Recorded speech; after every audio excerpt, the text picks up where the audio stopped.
All right. Hey dear. I'm going to show you the what's called the slash technique. And it's a form of pattern manipulation. You'll see it a lot in like adding volume, adding pleats, manipulating the pattern. It's essentially a form of draping. But the difference is instead of going, to the mannequin and basically putting the fabric and making the pleats in that way and then having to transfer that to a paper, to a pattern, blah, blah, blah, blah, blah, or like hand stitch it, you're starting with a base that you already have, a confident idea that like this fits my body or my mannequin or my client, right? So first thing I'm going to do is I'm going to put it to her, and I want to make a couple of points. So just to give you an idea of the fullness that I want to add in this slash technique, I want to make a slash across the body, make some gathering over here, and then another slash across the body and make some gathering under here. And so it would be like a strip that's straight and then two gathered parts at the bottom. And so that's the idea. And I'll show the finished product at the beginning of the video when I edit it. So anyways, with that, so once I have like my pattern that I already know, this 100% works for my girl or my body or whatever, then I'm going to take it to her, and then I just want to mark. So I'm going to put some pins in her shoulder so it doesn't move. And I'm going to pull it back a little bit, and I just want to mark sort of how I want it to go across the body. So I want the initial pleating to go right under the bust. So I'm going to mark that. Her bust starts a little low for her, and I want it to come at an angle through the shoulder. So I'm going to put a little mark here, a little mark there, and then where I want the second one, I want it to start a little bit kind of below the waist. I'm going to put my third mark there. And then I can take these off and I can start actually. Okay, cool.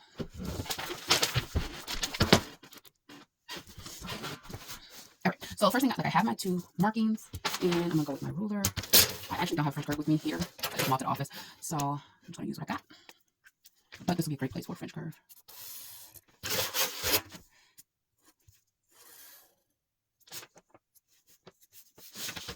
First line, and then the second one, I wanted to follow that one pretty much. And thinking about where the fabrics actually meet, I don't want to end up in the middle of under the arms. I'm just going to go down a little bit lower up here. And then I want to curve that tip right at the hip. Cool. So first thing I'm going to do is just cut those apart. Okay, so first thing I'm going to do is just cut these apart. This section in the middle becomes my anchor. And so that just means I'm not adding any fullness to that section. It actually anchors the other pieces together. Before I do anything else, so I'm just cut those apart, but not completely at the end. Okay. And I want my pleating to actually look like it's coming from over here and just going directly across. So before I do anything else, I'm going to draw a couple lines. I want it to be consistent. Boop, boop, boop. The spacing of our lines needs to be even. I sometimes like to just use the edges of the ruler because then I can say I don't have to guess or think too much about the measurements. So then I can move it again. I'm going to put one more line here. And put one more on this side.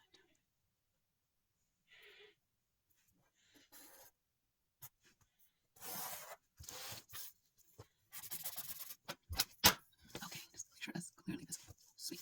Okay, so now that I have my slashes, you can kind of start to visualize it. So now you have this anchor piece, which I'm not going to put any pleating or do any pleating or ruching in, right? And then these lines I would actually cut in order to make, oh, I didn't take that one all the way down.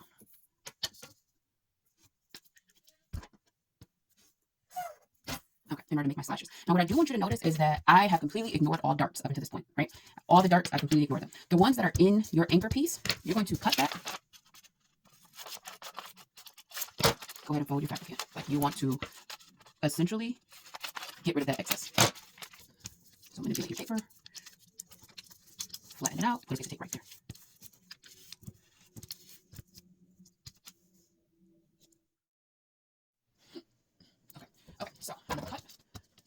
13 dark pieces that are actually a part of our anchor. I want to cut, get rid of that excess, and then take those down.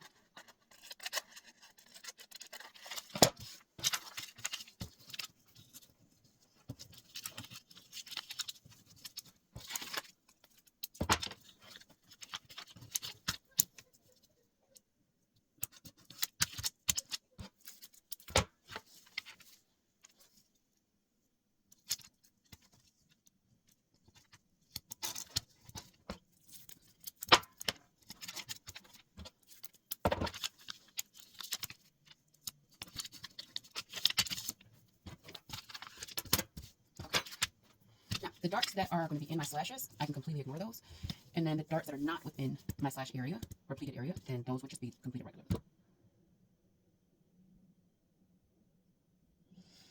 Okay, so now that anchor piece is set, notice that we're just at a teeny level, it's okay.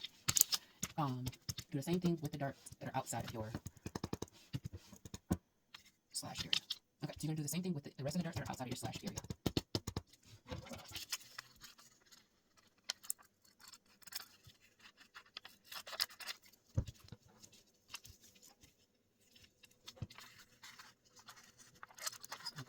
Smooth this out.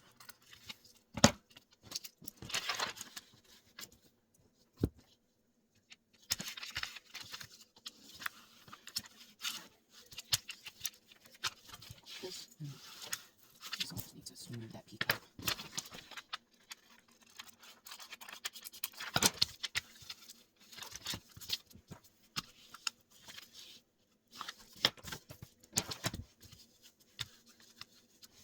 Okay, this one right here, I'm kind of on the fence about, like, do I want to sew it as a regular dart? Do I want to close it?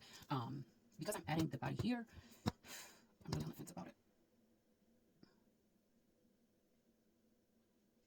Alright, I think we're gonna just close it. We'll experiment. If this was our mini form, obviously can't, you know, move, and so if this was on a body and you tried this technique and you're like, it's making a weird puckering right there that I don't like, but it's such a small dart that I don't feel like it will. So that's where that experimental piece comes in. And then this part, I would just go ahead and snip it to this part up here. I'm going to cut it in half a little bit because you see there's still some area under that. It's not quite.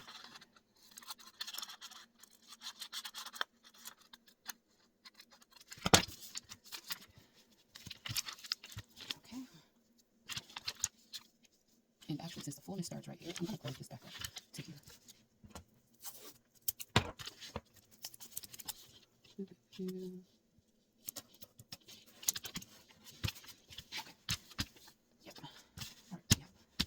Piece. Yeah, I think we're going to go ahead. What you could also do if your person yourself, your client is very curvy, you can also take it all the way down and make that into a princess seam. So then that would become a third panel. 1, 2, 3.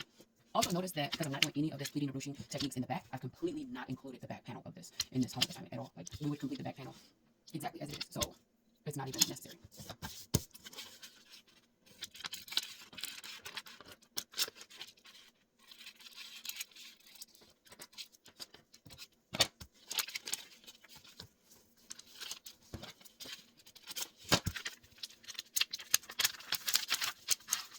Okay, just so you can see, I snipped a little past the dart line, just so that I can force it flat right there.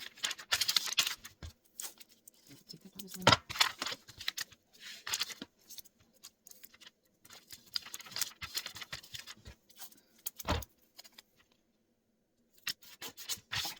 Okay. So now we've dealt with all the darts that are outside of our slashing area. So now we can actually open up our slashes. And we're just going to cut pretty close to that tip to each line.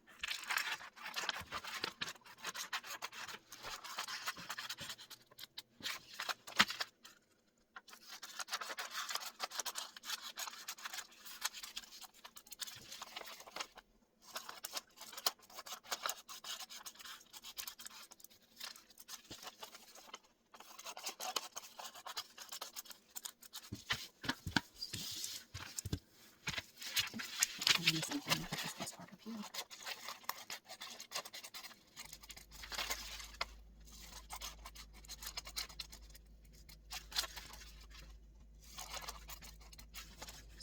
Pretty close.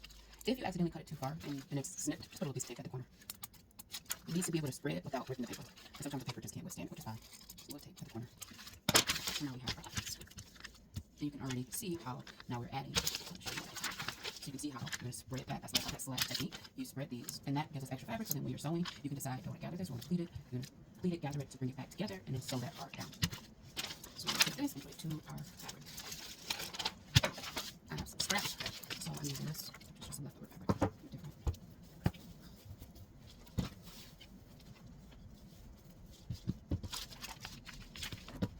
So what I want to do is I want to make sure that there's a good amount of space over on this side where I'm going to be spreading the fabric at.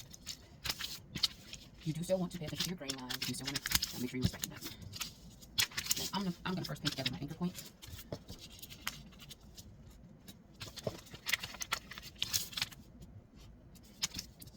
Just get away using this fabric if I turn it this way. Yes, look at that. Bam, hit that little scrap perfectly. Stuff makes me happy.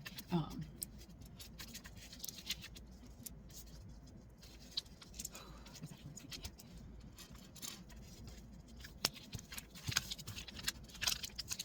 Notice in the curve, I'll always put extra pins as I get into the straight areas. I don't care as much.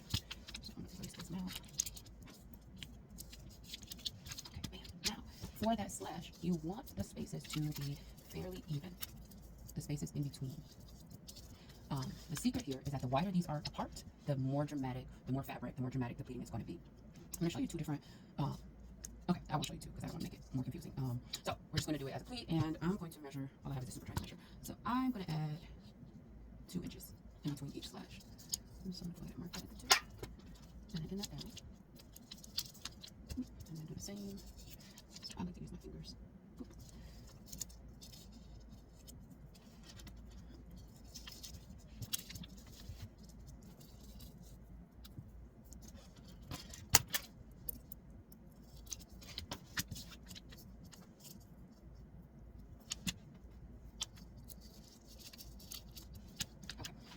So I'm going to first cut out my anchor piece right here.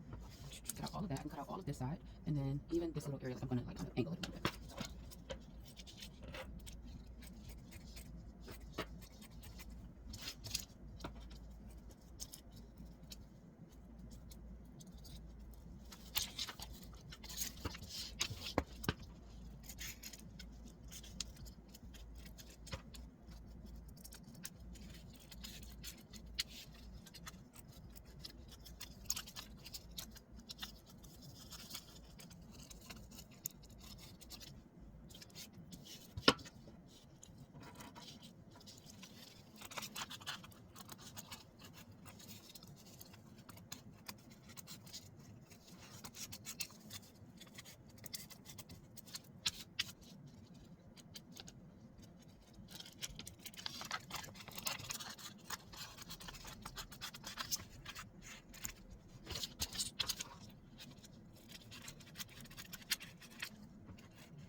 So now I have the anchor piece. Now I have the anchor piece completely cut out. And the only part that is left to be cut is the slash part. And for this, I want to go ahead and pleat it with the paper. I'm going to pleat the paper, and then I can either take out this pin and readjust it to include that new layer, or I can just add another pin in there. I'm like, I don't want to take my pins out. I'm worried that I might lose my spacing. So take it, pleat it. I'm just going to add one. Again, take it, pleat it. Notice that my pleats are going in the same direction.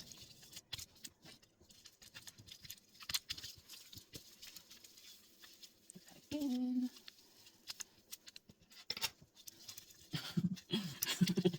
The overwhelming desire to just burst out singing. Anyways. Okay. It's got a slight under. I'm just gonna pop that. Just keep it. Okay. Okay, so I'll show you what that looks like. And see, you can see the pleating in the back. So now that we have that, we can cut this. I like to make sure that I have a little bit extra. So instead of cutting this right at the paper, remember this is now a seam where there was not originally a plan in the pattern to have a seam there. So there's no seam allowance included. So I'm going to cut it a little bit lower so that you can now add back the seam allowance.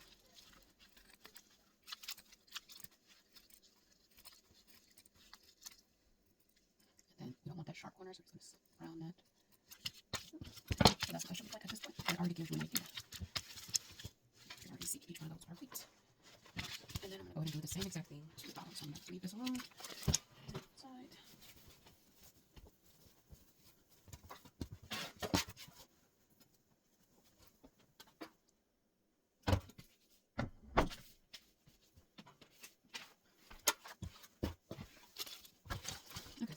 using scrap fabric, and I do need to pay attention to the grain line, so make sure I'm aware of the salvage edge, and then, you know, placing it in a spot where your anchor is pretty set, but then you have excess room to spread and gather for your slashes. I'm going to go ahead and pin down my anchor piece.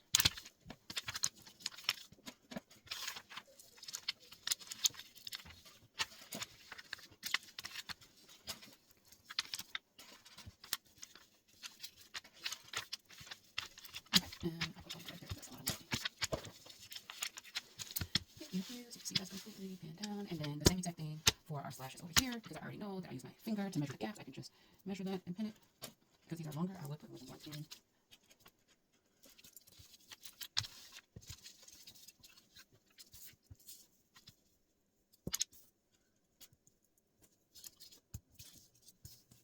Notice that this rips. It doesn't matter. I'm just going to pin it in place like it didn't rip. But just put a little piece of tape right there, because that actually will save your pattern. Like you're doing all this pattern work, you won't be able to use it again, honey.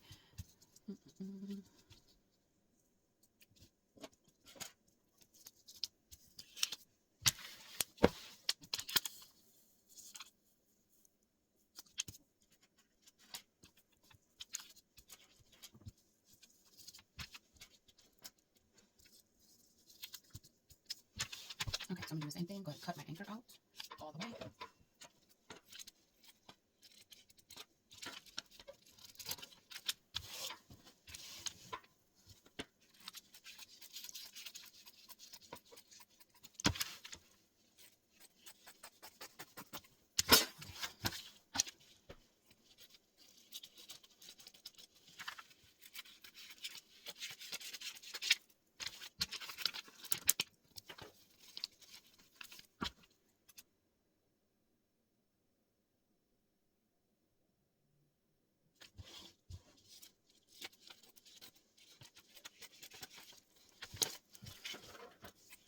Some of that excess off.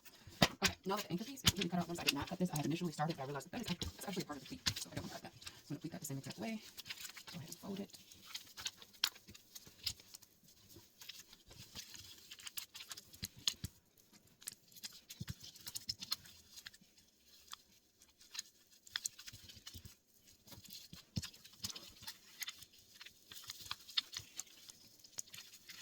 Okay, so then you can see that. Once again, account for your seam allowance.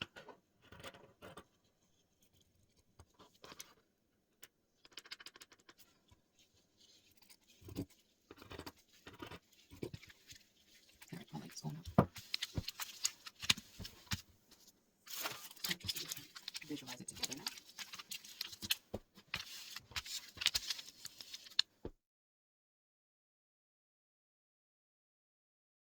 Okay, super quick little cheat code. Since we already have our pleats, if I just give that a little iron before I take my pins out, notice that I'm just ironing the bottom. I'm not coming all the way up the top with a lot of pressure. Just maintain the bottom. Hit that top. I'm not coming all the way down to the bottom, like just light. But I'm not really steamed at the top. That will fold our pleats so that bam, we can sew right along that and right along that, and our pleats are on. So quite literally, before I even take the pins out in the seam allowance, I'm going to sew just like a basting stitch, just a temporary stitch, just to hold the pleats. I don't have to care about if anything I do makes them move. So it's within the seam allowance.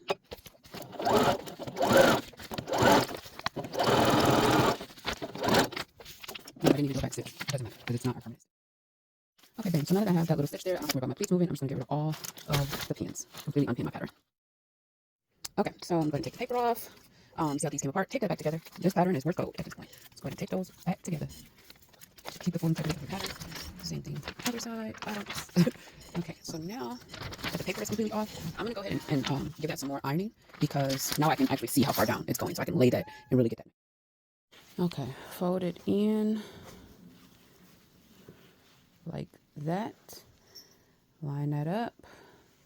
And then you're going to sew along that part right there from that inside. Okay, real quick, just want to show you how that's pinned together. You kind of get a little bit of a checkpoint if it's like, oh, that's matching, yes. Oh, that's matching, yes. If it's like a little bit over, that's fine. It could be trimmed, but that's kind of a mental checkpoint. And then once again, you can kind of see how it's coming out.